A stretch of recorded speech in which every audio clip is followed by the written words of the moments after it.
María Marta García Belsunce. El crimen sin resolver en Argentina, casi 20 años después. Las caídas son la segunda causa de muerte por traumatismos involuntarios en el mundo. Se calcula que anualmente fallecen por esa causa unas 684.000 personas en todo el planeta, y un escenario de riesgo para caídas son sin dudas los baños y bañeras. La muerte de María Marta García Belsunce, una socióloga argentina de 50 años, en octubre de 2002, parecía un desafortunado accidente. Su marido la encontró en la bañera, semisumergida, con la ropa y los zapatos puestos, sin signos vitales, tras sufrir una fatal caída y darse un golpe en la cabeza. Pero un mes después, la autopsia reveló algo impensado hasta entonces. María Marta tenía 5 disparos en la cabeza. Disparos que nadie escuchó y que nadie advirtió la tarde del 27 de octubre en una exclusiva urbanización de la provincia de Buenos Aires. 20 años después, lo ocurrido aún no tiene un cierre definitivo. Un crimen sin resolver es siempre una mancha imborrable para los investigadores y para la sociedad en general. Suelen ser casos que no se olvidan, y más si tuvieron gran repercusión en el país, como es el que hoy les vamos a contar. Pero la verdad es que, aunque haya algunos delitos que puedan quedarse en una incógnita eterna, las evidencias y los mismos investigadores veteranos destacan que llegar al llamado crimen perfecto es una tarea muy ardua y por eso escasa. En el caso de María Marta García Belsunce, no hubo tampoco crimen perfecto, sino aparentemente una investigación dudosa o al menos sesgada. Una condena injusta, un arma que nunca fue encontrada y un asesino suelto. Hola a todos, mi nombre es Héctor y 3 veces por semana en este canal te traeremos los crímenes que han impactado a todo el mundo, desde desapariciones hasta los más terribles asesinatos, injusticia, impunidad, corrupción y las más duras sentencias serán los acompañamientos de estas historias. Antes de comenzar con el relato, te pido que te suscribas y actives la campanita con todas las notificaciones. Tampoco olvides dejar tu like, ya que de esa manera podré seguir creando contenido. Sin nada más que decir, analicemos juntos todos los detalles de esta historia criminal. Una socióloga bajo amenazas. María Marta García Belsunce nació en Buenos Aires, Argentina, el 24 de abril de 1952. Era hija de Horacio Adolfo García Belsunce, un reconocido jurista, y de Luz María Blanca Luisa Galup. Los padres de María Marta se separaron y cada uno se casó nuevamente. La madre contrajo matrimonio con Constantino Dino Hurtig, un pediatra rumano, y de esta unión nacieron Irene y Juan Carlos Hurtig. El padre, por su parte, se casó con María Luisa Enriqueta Lanús Gras, con quien tuvo un hijo, Hernán. A los 19 años, en 1971, María Marta se casó con Carlos Carrascosa, quien nació en Buenos Aires el 13 de diciembre de 1944. Carlos se graduó en la Marina Mercante y posteriormente se dedicó a ser agente de bolsa. María Marta, por su parte, estudió psicología y los últimos años de su vida estuvo dedicada a labores sociales, principalmente en organizaciones sin fines de lucro. Hasta el día de su muerte, fue vicepresidenta de la Fundación Missing Children Argentina, desde donde investigaba asuntos relacionados con el tráfico de menores en la provincia de Buenos Aires. Por esta razón, había recibido varias amenazas. ¿Accidente o asesinato?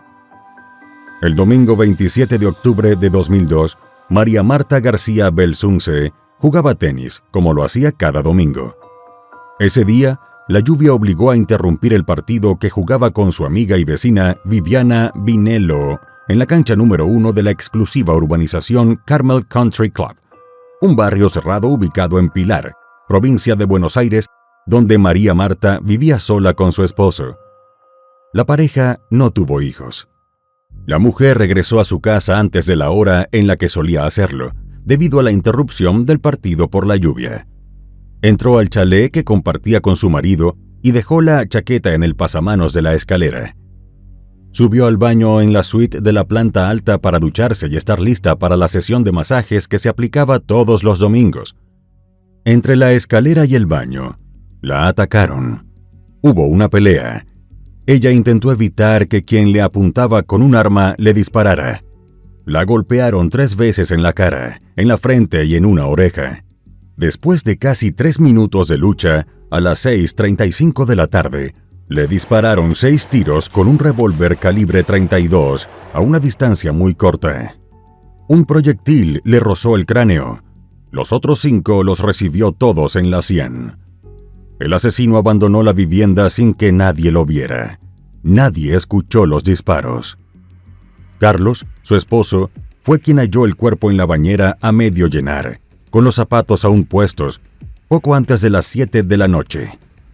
Carlos había visto por última vez a su mujer minutos después de las 4 de la tarde ese día, según declaró cuando se despidió de ella para ir a ver un partido de fútbol en la casa de su cuñado Guillermo Bartoli, el marido de la hermana de María. Carlos estuvo allí hasta las 6:07 de la tarde, cuando terminó el juego. Luego pasó por el clubhouse del country y se fue a su casa, donde se encontró con la sangrienta escena. Está yendo el móvil para el domicilio, ¿sí? Listo. Dígame por dónde tenemos que entrar exactamente. Ruta 8, Panamericana. ¿De dónde venís vos? Panamericana, sí, de ahí de Pilar. Sí, ¿vos estás en Los Pilares? Sí, Sí, entrás por Panamericana. sí, La entrada de la Universidad del Salvador. sí, Te metés hacia la derecha, sí, 1 kilómetro. sí, Ahí a mano izquierda sale un camino que te lleva a la entrada del Country Carmel. sí. ¿Eh? Y ahí Sí. ni bien llegás a la guardia, yo le voy a decir a la guardia que te acompañen hasta acá. Bueno. Carrascosa llama a los servicios de emergencia. Un equipo médico llegó al lugar, pero nadie advirtió los impactos de bala en la cabeza de María. El informe médico atribuyó entonces la muerte a un resbalón en la bañera y posterior golpe en la sien con el grifo. Enseguida se habría desmayado y luego fallecido por asfixia por inmersión. Pero un mes más tarde, se ordenó la autopsia del cadáver. Fue cuando los médicos forenses descubrieron que la fractura de cráneo había sido producida por 5 disparos de un arma calibre 32. Los forenses inicialmente habían visto una sola herida, con hundimiento y fractura de cráneo, compatible con el golpe contra el grifo. Pero al abrir el cráneo, descubrieron dentro 5 proyectiles. A partir de estos acontecimientos, el caso cobró una trascendencia pública sin precedentes en la historia del periodismo argentino. De hecho, tuvo más primeras planas que el juicio a la Junta Militar que instauró un gobierno de facto en el país entre 1976 y 1983. La primera tesis: el marido.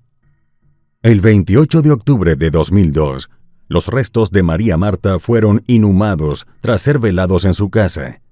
Al velatorio asistieron el fiscal de la causa, Diego Molina Pico, y el jefe de la Dirección de Investigaciones de la localidad, comisario inspector Aníbal de Gastaldi.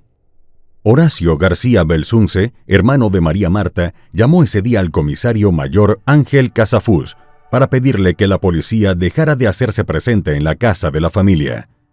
Esto planteó dudas sobre lo sucedido, ya que, hasta ese momento, los familiares habían sostenido que el fallecimiento había sido producto de un accidente hogareño.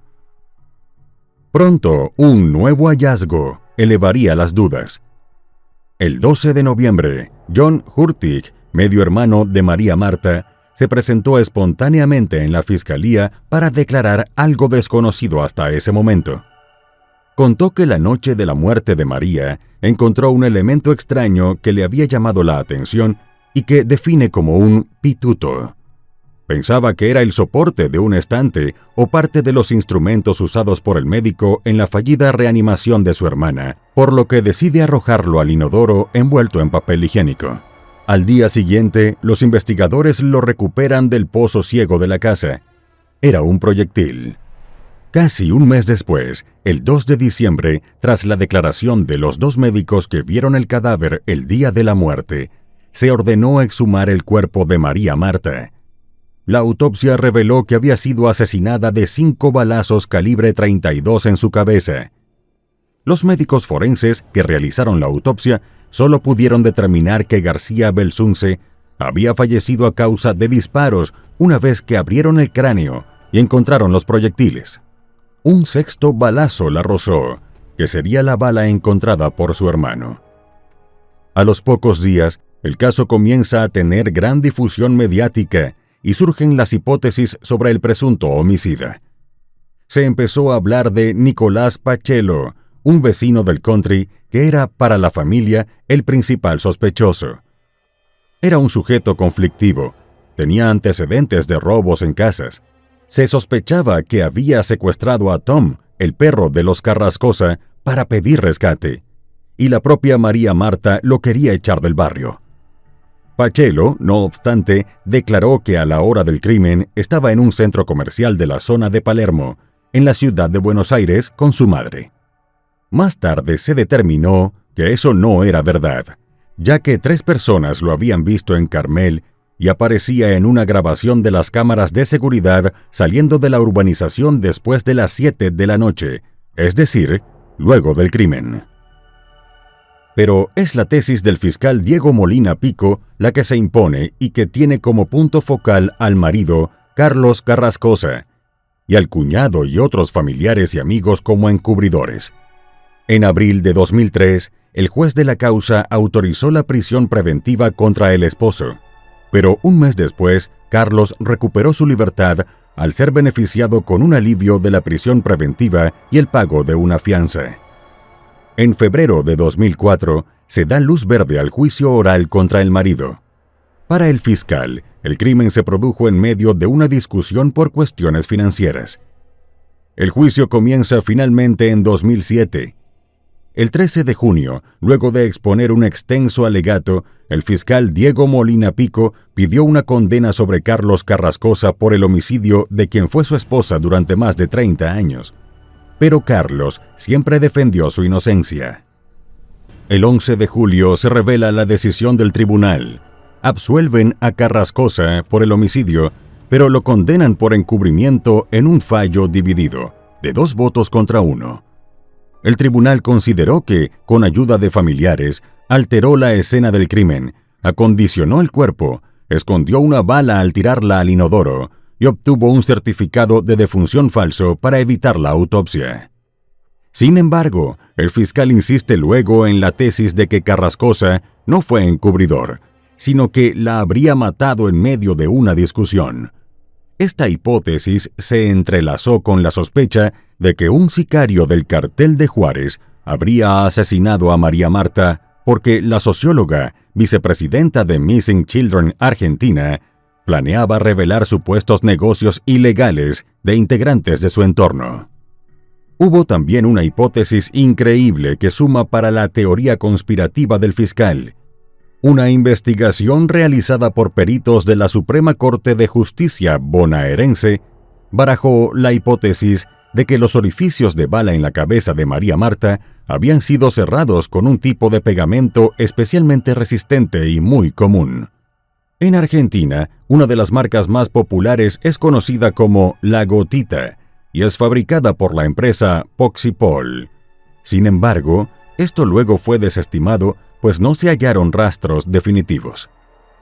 Finalmente, el 18 de junio de 2009, el Tribunal de Casación Penal bonaerense condena entonces a Carrascosa como coautor del homicidio calificado contra su esposa y establece la reclusión perpetua.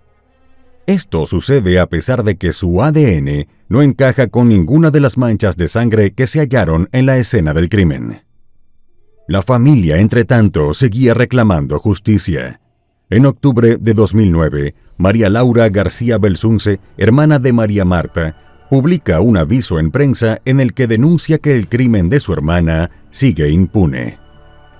Al mismo tiempo, Carlos Carrascosa insiste en su inocencia. El 8 de febrero de 2010, incluso demandó al Estado argentino ante la Comisión Interamericana de Derechos Humanos por violar sus derechos y garantías del debido proceso legal. y un año después escribe en la cárcel una carta titulada La necesidad de contar la verdad, que logra hacer pública en un blog a través del apoyo de amigos que lo visitan. En esa carta, Carlos dice: necesito calmar mi angustia por estar acá adentro injustamente, impotente, sin saber quién mató a María, y no pudiendo hacer nada para averiguarlo. El 16 de febrero de 2004, el fiscal elevó a juicio y cerró la investigación. Me acusó a mí del crimen más horrendo que jamás me hubiera imaginado. Nada menos que de matar a mi María, mi esposa. Carrascosa se queja de que, tras haber sido absuelto en 2007 del homicidio, es condenado por un tribunal de casación. El hombre dice en la carta: 2 años después, inéditamente y fuera de toda norma procesal, un tribunal de casación me condena y me manda preso. El tiempo pasa, la verdad se aleja. Y señala también: esta es la forma que tengo de comunicarme e intentar mostrar a quien quiera ver que muchas veces las historias que nos venden no son reales, que las mentiras y los engaños que se exhiben como verdades irrefutables no son más que el alimento del que se nutren la injusticia e impunidad de nuestro sistema. ¿Un gran encubrimiento familiar? En mayo de 2011, 2 fiscales de la localidad de Pilar piden la detención de Irene Hurtig, media hermana de María Marta, por presunto encubrimiento y ocultación de pruebas para favorecer a Carlos Carrascosa. Pero un juez rechaza en forma categórica el pedido de detención. Ese mes comienza el segundo juicio del caso, esta vez por encubrimiento calificado. La teoría del fiscal es que el cuñado fue quien armó la escena para que pareciera un accidente. Son enjuiciadas 6 personas. 1. El primero es Guillermo Bartoli, el cuñado de María Marta. La tesis de la fiscalía es que estuvo en la escena del crimen en el momento del asesinato. También se le acusa de gestionar un certificado de defunción falso que impidió la autopsia. 2. El segundo enjuiciado es Juan Carlos John Hurtig, el hermanastro de María Marta. Se indica que estuvo presente en una supuesta reunión familiar en la que habrían acordado deshacerse de la quinta bala, arrojándola al inodoro. 3. Horacio García Belsunce, hermano de María Marta. Se considera parte del encubrimiento porque le pidió a la policía que no intervinieran en lo sucedido y también participó en la reunión donde decidieron deshacerse de la bala. 4. Sergio Vinelo, un vecino, es sospechoso porque le habría pedido a las autoridades de la urbanización que no dejaran entrar a la policía y, de ser necesario, pagaran para impedirlo. 5. También es enjuiciada Beatriz Michelini, la masajista de María Marta que llegó más tarde para atender a la mujer, pero se encontró con el crimen. En la casa le pidieron que colaborara limpiando la escena del crimen y por eso la involucraron en el supuesto encubrimiento. 6. Juan Ramón Gaubri Gordon, médico del equipo que le dio la primera atención a María Marta. También es enjuiciado por respaldar la teoría del accidente y haber participado en la limpieza de la escena del crimen. Además, porque no avisó a la policía sobre el hecho ni se percató de que había sido asesinada de disparos en la cabeza. El 4 de noviembre de 2011 se hace público el veredicto. Todos son condenados a penas de entre 3 y 5 años de prisión. Solo la masajista es absuelta por considerarse que su intención era ayudar y cayó en la trama armada por el resto. Graves irregularidades y la absolución de Carrascosa. El 10 de septiembre de 2012, la Corte Suprema de Justicia de la Provincia de Buenos Aires ratificó la condena a prisión perpetua de Carlos Carrascosa al rechazar 2 pedidos de nulidad presentados por su defensa. Pero años después, la Corte Suprema de la Nación anuló la condena y ordenó un nuevo pronunciamiento. Es por eso que el Tribunal de Casación, que revisó el fallo condenatorio, descubrió graves irregularidades en la investigación. Lo anuló y finalmente, el 20 de diciembre de 2016, Carrascosa es absuelto, 14 años después del homicidio y tras haber pasado 7 años preso. La clave del fallo fue la nueva hora de muerte de María Marta, fijada a las 6:30 de la tarde por los forenses que hicieron la autopsia, lo que hace imposible que el viudo estuviera en la casa al momento del hecho.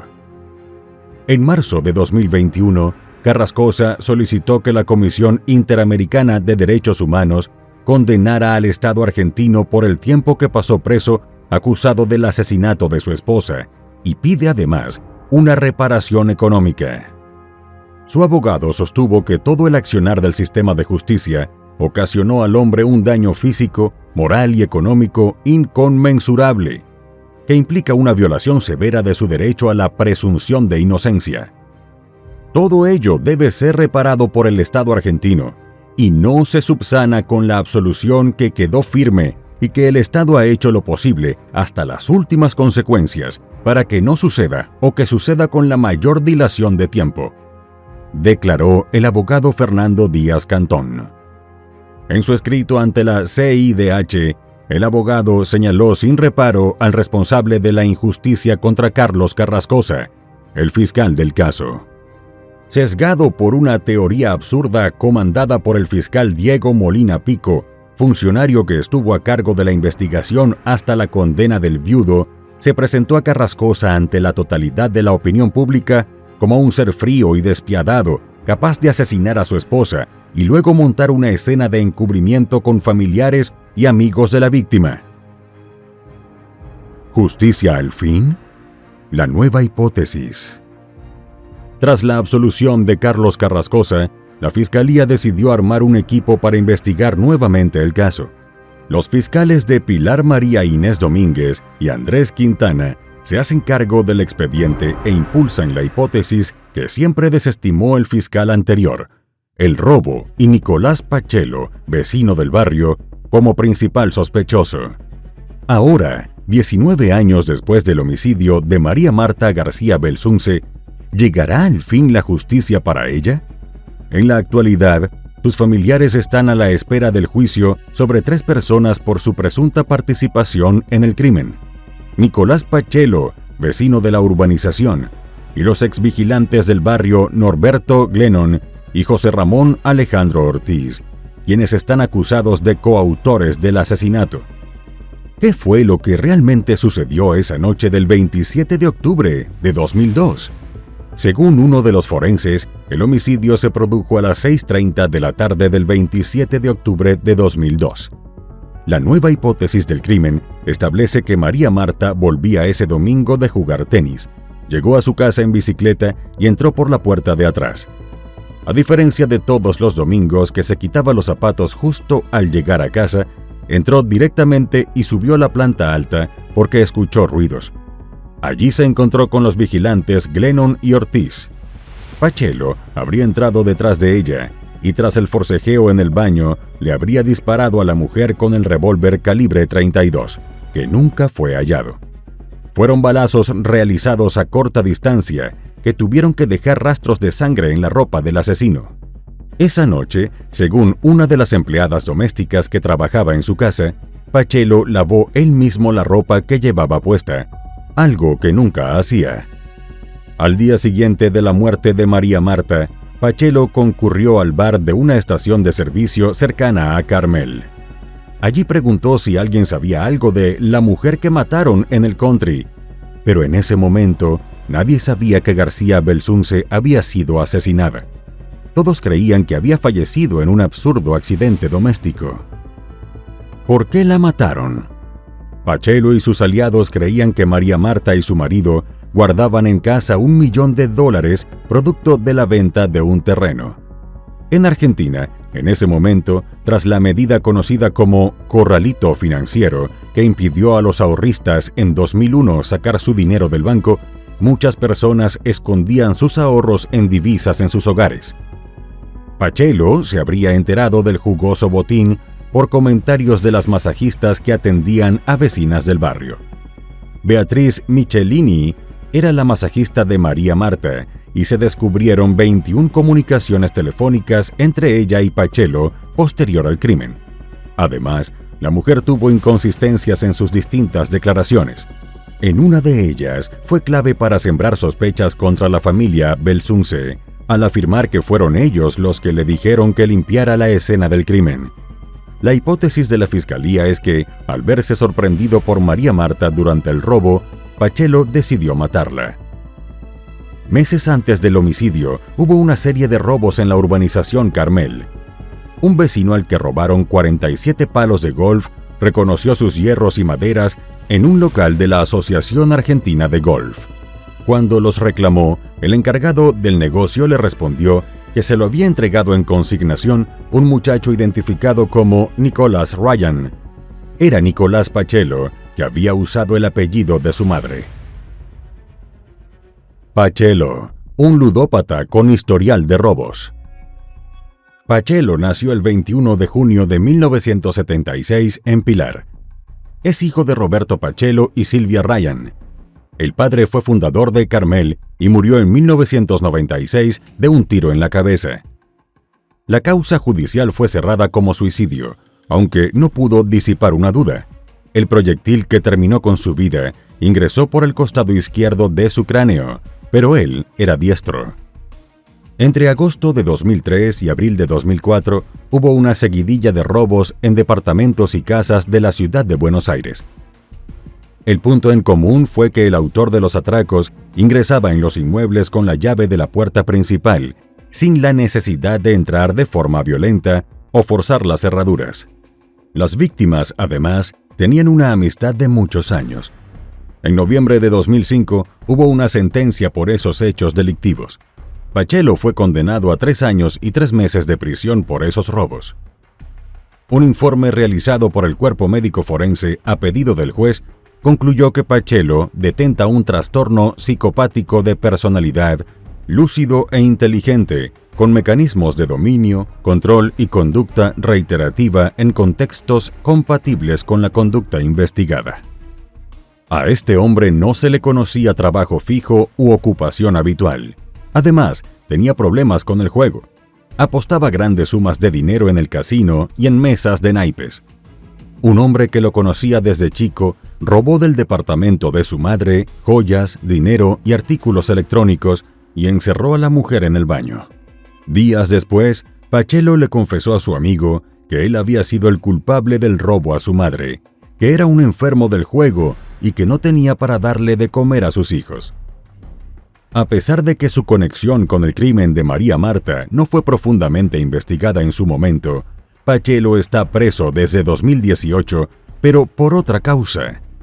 Está acusado de una serie de robos en otra urbanización exclusiva de Buenos Aires. Un dato curioso es que su madre también se suicidó en mayo de 2003. Era ella la principal coartada de Pacello en la investigación por el homicidio de María Marta, pero la mujer se arrojó al vacío desde el piso 11 del edificio donde vivía antes de rendir declaración ante el juez en el marco de la investigación. El crimen de María Marta García Belsunce es una evidencia de cómo el sistema de justicia, en conjunto con una conducta tendenciosa en medios y en la opinión pública, pueden ser los peores jueces. La muerte de la socióloga pasó de considerarse como un lamentable accidente a convertirse en un asesinato cometido por el marido y encubierto por familiares en una componenda increíble y que desató una injusticia que le costó a Carlos Carrascosa 7 años de prisión y más de una década de sometimiento al escarnio público. Para toda la sociedad y los medios de comunicación, él era el culpable antes de que lo decidieran los tribunales. El 12 de noviembre de 2020, en una entrevista ya liberado y definitivamente absuelto, Carlos dijo: "Mi sueño siempre fue, más que lograr la libertad, saber quiénes la mataron. Siempre creí que fue un homicidio en ocasión de robo, y a María la mataron porque los reconoció. Hubo un robo y María reconoció a quienes le robaron. Tengo la seguridad de saber quién es uno de los involucrados, pero no sé quién apretó el gatillo. La justicia le debe a María Marta el castigo al verdadero culpable". Y bueno, querido espectador, aquí termina la historia criminal del día de hoy. Me interesaría mucho saber tu opinión, así que te pido que la dejes en los comentarios del video. siempre con respeto a la víctima y su familia. Podemos debatir, pero siempre con el respeto que todos merecemos. De nuevo te recuerdo que te suscribas y dejes un like para dejarme saber que mi trabajo es de tu agrado. Buenas noches. Hasta la próxima historia criminal.